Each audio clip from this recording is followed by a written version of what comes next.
I'm going to start conductance.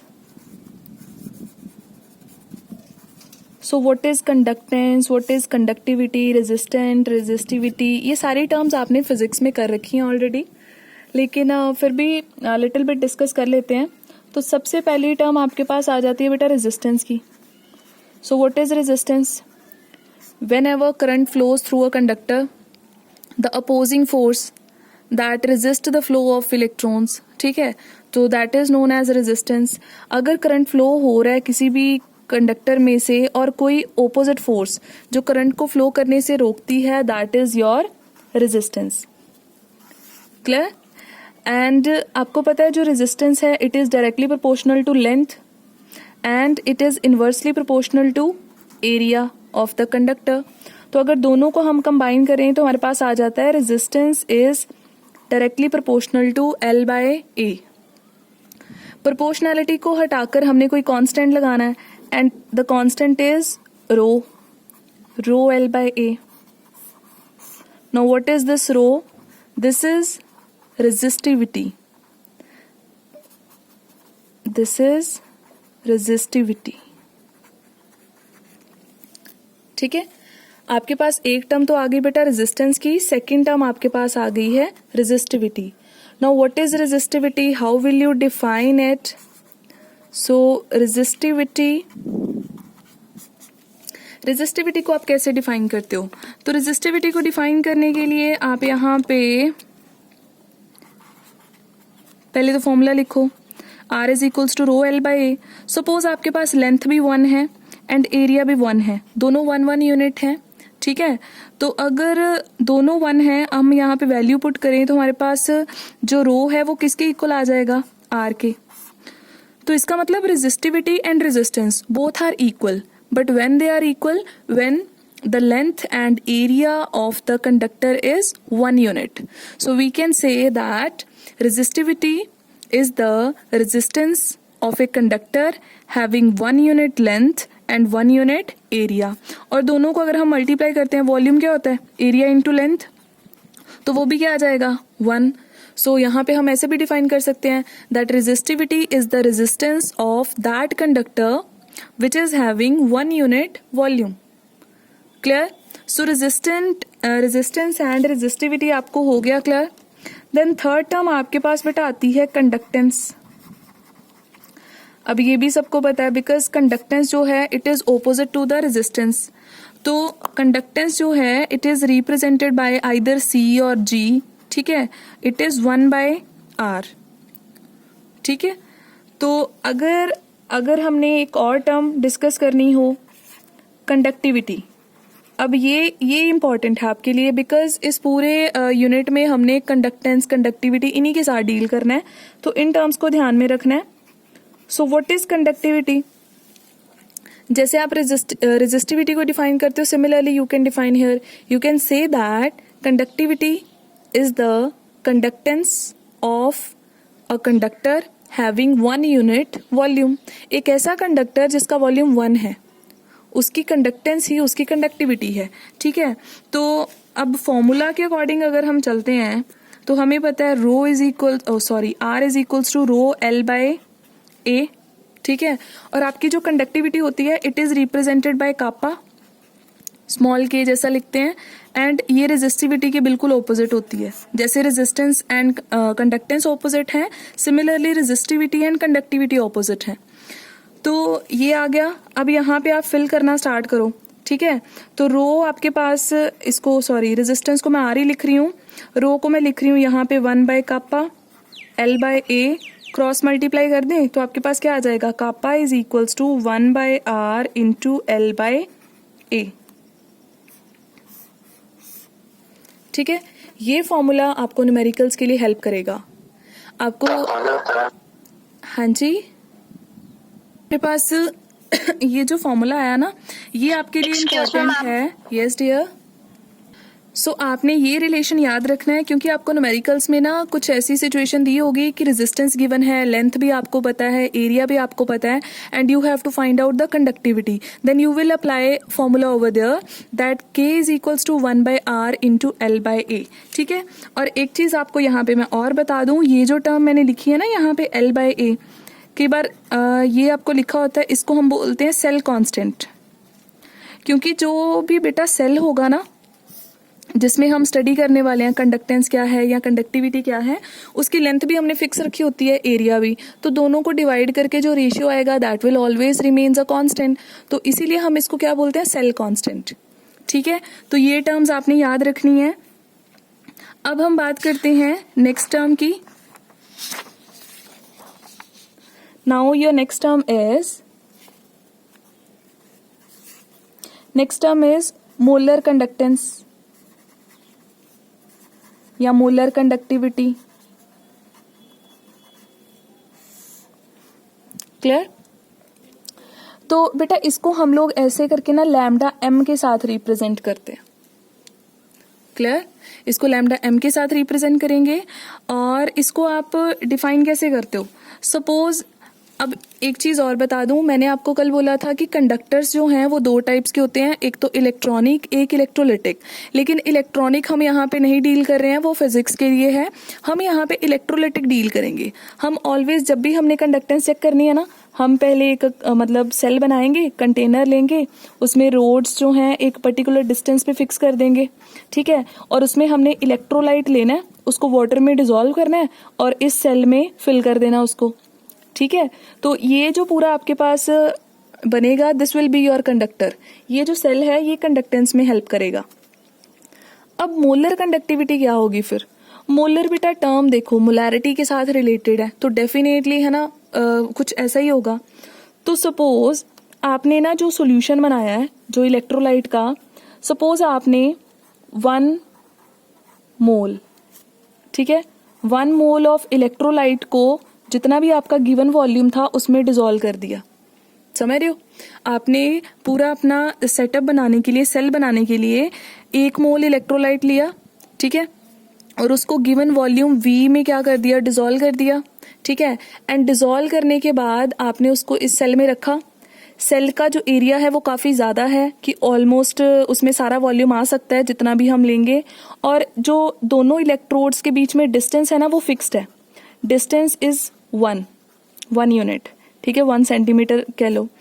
तो एक ऐसी आपके पास कह लोगे मोलर कंडक्टिविटी. फिर आप कैसे डिफाइन करोगे, it is the conductance of a cell having 1 mole of electrolyte dissolved in V volume of the solution, and the cell is having a very large area and the length between the electrodes is fixed, it is 1 centimeter.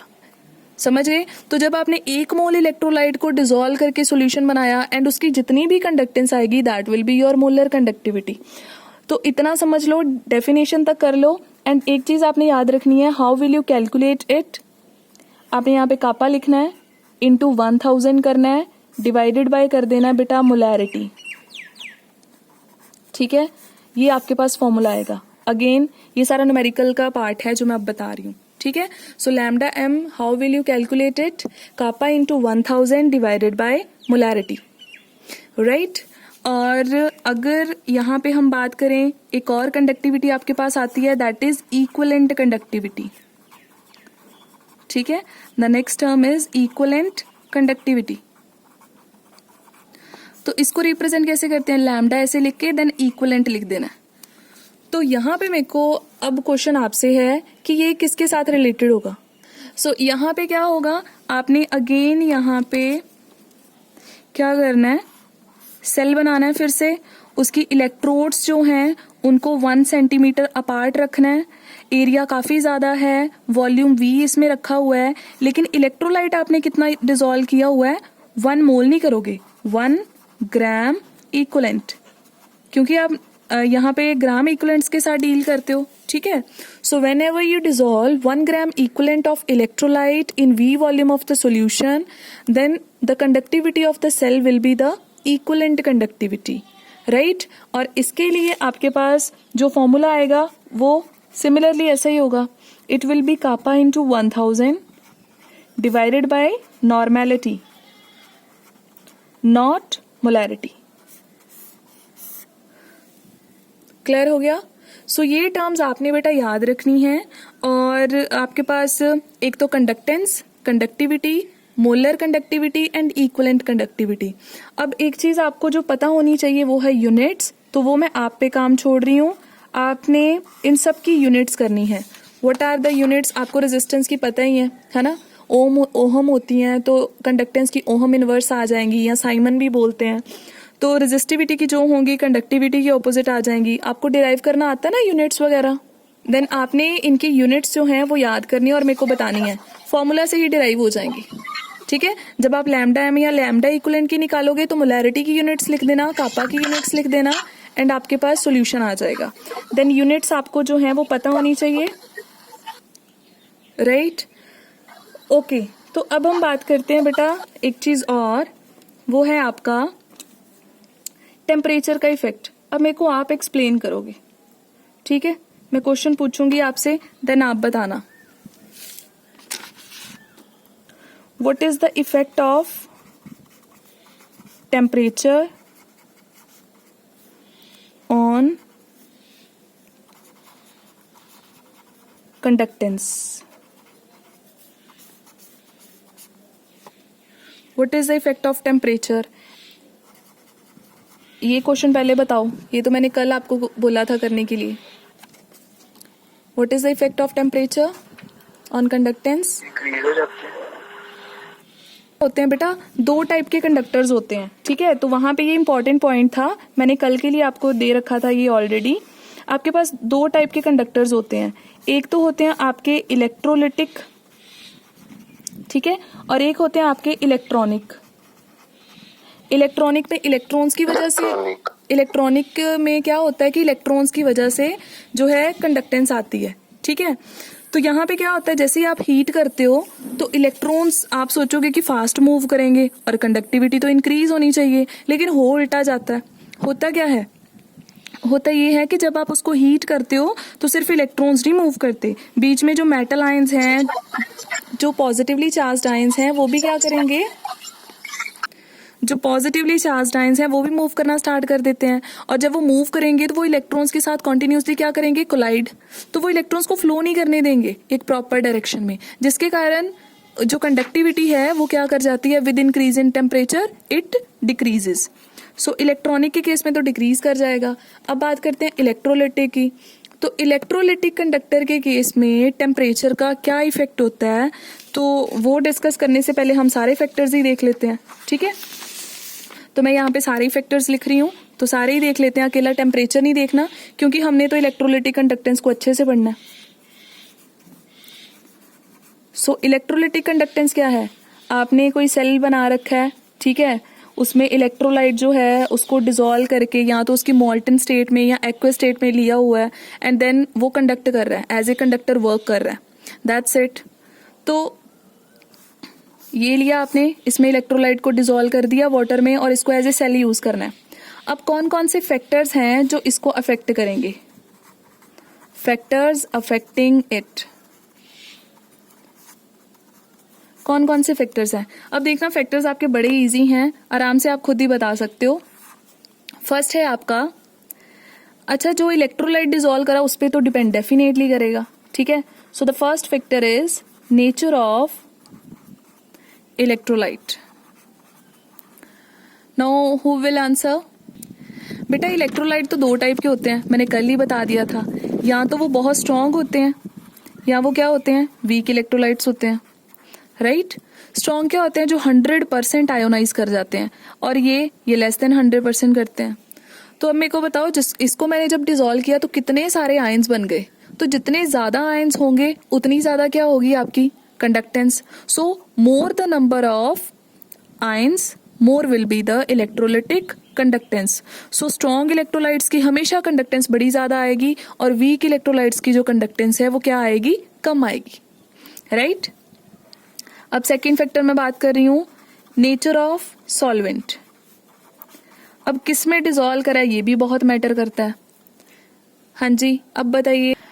तो solvent का बेटा क्या effect हो सकता है? Solvent जो है ना वो भी बड़े टाइप के होते हैं, पोलर होते हैं, नॉन पोलर होते हैं, है ना, नेचर मैटर करता है। तो आपको पता है जब हम किसी इलेक्ट्रोलाइट को पोलर सॉल्वेंट में डिसॉल्व करते हैं तो वो बहुत इजीली आयोनाइज हो जाता है, क्योंकि कैपेसिटी होती है ना, इसकी एबिलिटी है कि ये आयोनाइज आसानी से करवा सकता है।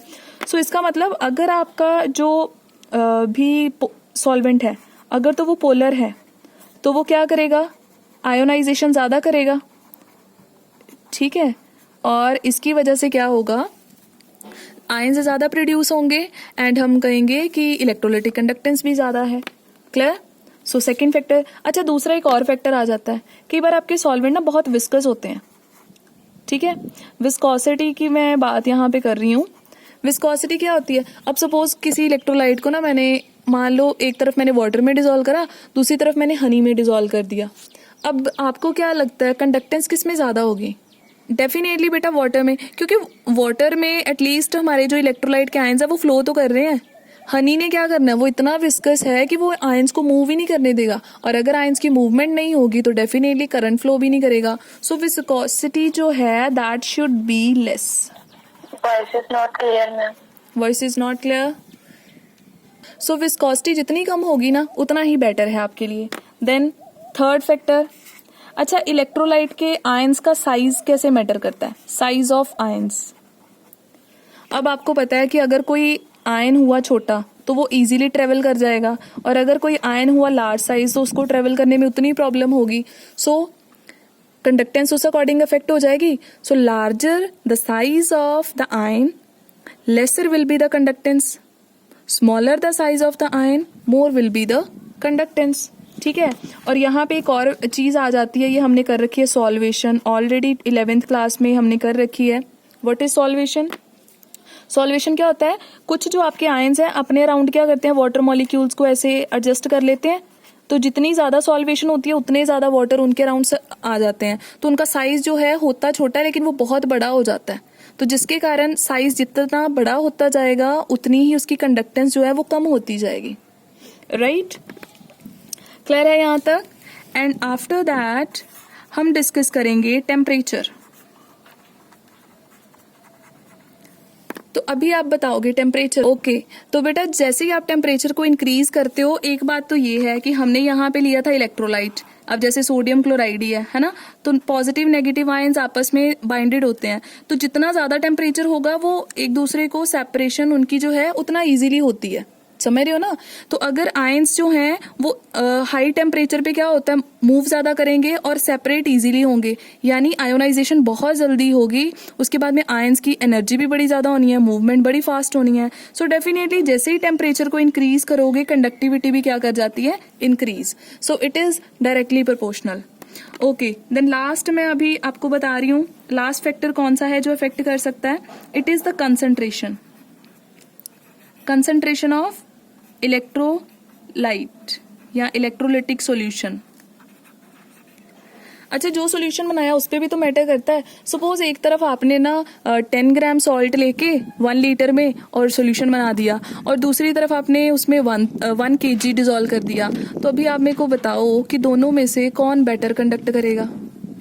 के पास इसका जो रीजन है वो क्या आएगा कि जिसमें आप कम डिसॉल्व करोगे तो आयंस जो हैं वो काफी एक दूसरे से डिस्टेंस पे होंगे, लाइक सोडियम कहीं पड़ा हुआ है, क्लोराइड कहीं है, एक दूसरे को अट्रैक्ट भी नहीं कर पाएंगे, तो फ्रीली मूव करेंगे एंड डेफिनेटली कंडक्टेंस ज्यादा आएगी। लेकिन अगर आप बहुत कंसंट्रेटेड करते जाते हो, कंसंट्रेशन इंक्रीज करोगे कॉन्टिन्यूसली, फिर क्या होना है, फिर होना यही है कि सोडियम और क्लोराइड उनमें डिस्टेंस वगैरह कम हो जाना है, एक दूसरे को अट्रैक्ट करने लग जाना उन लोगों ने, और ट्रेवल उन लोगों ने इतना इजीली कर नहीं पाना। सो डेफिनेटली आपका जो कंडक्टेंस है वो क्या हो जाएगा, डिक्रीज हो जाएगा। क्लियर हो गया? तो ये सारे फैक्टर्स थे जो इलेक्ट्रोलिटिक कंडक्टेंस को अफेक्ट करते हैं, ठीक है। तो अभी मैं ना यहाँ पे साथ में लास्ट में एक टॉपिक करवा रही हूँ, उसके बाद में फिनिश करते हैं फिर इसको। तो टॉपिक आपका ये है, डाइल्यूशन बताना आपने, टेम्परेचर का हो गया है ना। नाउ व्हाट इज द, ये इंपॉर्टेंट है वैसे जो मैं अभी ये इफेक्ट वगैरह बता रही हूँ। What is the effect of dilution on the conductance, molar conductance, conductivity etcetera. Dilution का मतलब तो आप समझते ही हो, है ना। डाइल्यूशन में हम क्या कर रहे हैं, हमने ऑलरेडी सॉल्यूशन इलेक्ट्रोलाइट का प्रिपेयर करके रख लिया हुआ है and we are adding continuously water in it. Water add कर रहे हैं, सॉल्यूशन को डाइल्यूट करते जा रहे हैं। तो क्या लगता है आपको क्या इफेक्ट होना चाहिए? ओके बेटा, तो फर्स्ट हम डिस्कस कर लेते हैं कंडक्टेंस का। कंडक्टेंस क्या होती है आपके पास, आपको पता ही है that it is the ability of any conductor to conduct. ठीक है, तो अगर आपने इसमें क्या किया, आपने सपोज पहले कंटेनर में इतना था और ये सारे कुछ पार्टिकल्स हैं, ठीक है, और अब आपने क्या किया, इसमें जो है सॉल्वेंट को ऐड कर दिया, तो सॉल्वेंट बड़ा ज्यादा हो गया, पार्टिकल्स क्या हो जाएंगे, थोड़ा दूर चले जाएंगे। दूर जाएंगे तो फोर्सेस ऑफ अट्रैक्शन उनमें डिक्रीज करेंगी, ठीक है, और जिसकी वजह से वो फ्रीली मूव कर पाएंगे। तो डेफिनेटली हम लोग कहते हैं कि जो कंडक्टेंस है वो विद डाइल्यूशन इंक्रीज होती है। And same is the case of molar conductance. Molar conductance का भी क्या इशू आता है, सेम आता है, ठीक है। मोलर कंडक्टेंस जो है वो भी क्या करती है, जैसे ही हम डाइल्यूशन करते हैं तो वो कॉन्टिन्यूसली जो है वो इंक्रीज करती है। अब एक चीज और यहाँ पे है, कंडक्टिविटी का आप सोचोगे कि ये भी इंक्रीज करनी चाहिए, लेकिन इसका हो जाता उल्टा, ठीक है। अब इसके पीछे रीजन क्या है, रीजन ध्यान से देखना। यहाँ पे सपोज आपको पता है कंडक्टिविटी क्या होती है, सिर्फ आपने 1 यूनिट वॉल्यूम लेना है, 1 यूनिट वॉल्यूम लेना है कंडक्टर का और उसकी कंडक्टेंस चेक करनी है, बाकी पूरे के साथ आपको डील ही नहीं करना। तो ये देखो, पहले ना मेरे पास इतना कंटेनर था, ये फुल वॉल्यूम के साथ है और इसमें इतने सारे आयंस हैं, ठीक है। तो मैंने ना इतना कंसिडर करा, दिस इज 1 यूनिट वॉल्यूम, इसकी कंडक्टेंस चेक करी, इसमें ना 4 आयंस हैं सपोज, तो 4 आयंस के अकॉर्डिंग कंडक्टेंस आ जाएगी। अब मैंने क्या किया, इसमें काफी सारा वाटर ऐड कर दिया और जैसे ही वाटर ऐड किया, आयंस तो उतने ही थे, वो थोड़े दूर दूर हो गए, और अब जब मैंने 1 यूनिट वॉल्यूम कंसिडर करा तो उसमें सिर्फ 2 आयंस आ रहे हैं, समझ रहे हो, क्योंकि आपकी जो कंडक्टिविटी होती है that is the conductance of 1 unit volume. So जब आपके पास डाइल्यूशन नहीं हो रखी थी उस टाइम 1 यूनिट वॉल्यूम में आयंस जो हैं वो ज्यादा थे, तो more the number of ions more will be the conductivity. And यहाँ पे क्या हो गया, यहाँ पे आपके पास जो 1 यूनिट वॉल्यूम है, डाइल्यूशन की वजह से उसमें आयंस जो हैं पहले के कंपैरेटिवली कम हो गए हैं, बिकॉज वो तो काफी दूर चले गए और आयंस इतने कम हो गए कि हम लोग कहेंगे कि जो कंडक्टिविटी है वो आपकी क्या कर जाएगी, डिक्रीज कर जाएगी, राइट। ओके, और एक चीज मैं आपको और बता दूं बेटा कि जो आपकी मोलर कंडक्टेंस होती है ना वो दोनों में रोल प्ले कर जाती है। वैसे जो आपकी मोलर कंडक्टेंस है, क्योंकि उसका फॉर्मूला अभी हमने करा, molar conductance is K into 1000 divided by molarity, और आपको पता है molarity is inversely proportional to volume, तो इसका मतलब ये कंडक्टिविटी के भी डायरेक्टली प्रोपोर्शनल है और ये वॉल्यूम के भी क्या है, डायरेक्टली प्रोपोर्शनल है, समझ गए। मोलर कंडक्टेंस दोनों पे डिपेंड करती है। तो बेटा जब हमने डाइल्यूशन करी है ना, डाइल्यूशन करने पे आपको पता है कंडक्टिविटी तो कम हो जाती है, कंडक्टिविटी कम होगी तो मोलर कंडक्टेंस भी क्या होनी चाहिए, कम। पहला फैक्टर कहता है कि कम होनी चाहिए। वॉल्यूम वाले फैक्टर पे जाएं तो आपको पता है जैसे ही हम डाइल्यूशन करते हैं, ऐड करते जा रहे हैं सॉल्वेंट, तो वॉल्यूम तो बहुत ज्यादा इंक्रीज हो रहा है, और अगर वो इतना इंक्रीज हो रहा है तो फिर मोलर कंडक्टेंस भी क्या होनी चाहिए, इंक्रीज। तो इसका मतलब दोनों फैक्टर ऑपोजिट चल रहे हैं मोलर कंडक्टेंस में। तो फिर मोलर कंडक्टेंस दोनों में से किसका डिसाइड करेगा, जिसका जो डोमिनेटिंग होगा, ठीक है, इफेक्ट। तो यहाँ पे वॉल्यूम में इतना ज्यादा इंक्रीज आ जाता है कि कंडक्टिविटी का डिक्रीज मैटर ही नहीं करता, तो मोलर कंडक्टेंस भी राइज ही करेगी with increase in the volume of the solution. Okay, so this is all about, काफी हमने कॉन्सेप्चुअल क्वेश्चन कवर करे हैं जिसमें से ये इंपॉर्टेंट हैं काफी, ठीक है, इफेक्ट एंड ऑल, और बाकी उस पे फॉर्मूलाज जो मैंने करवाए हैं उसके न्यूमेरिकल्स हम करेंगे कल।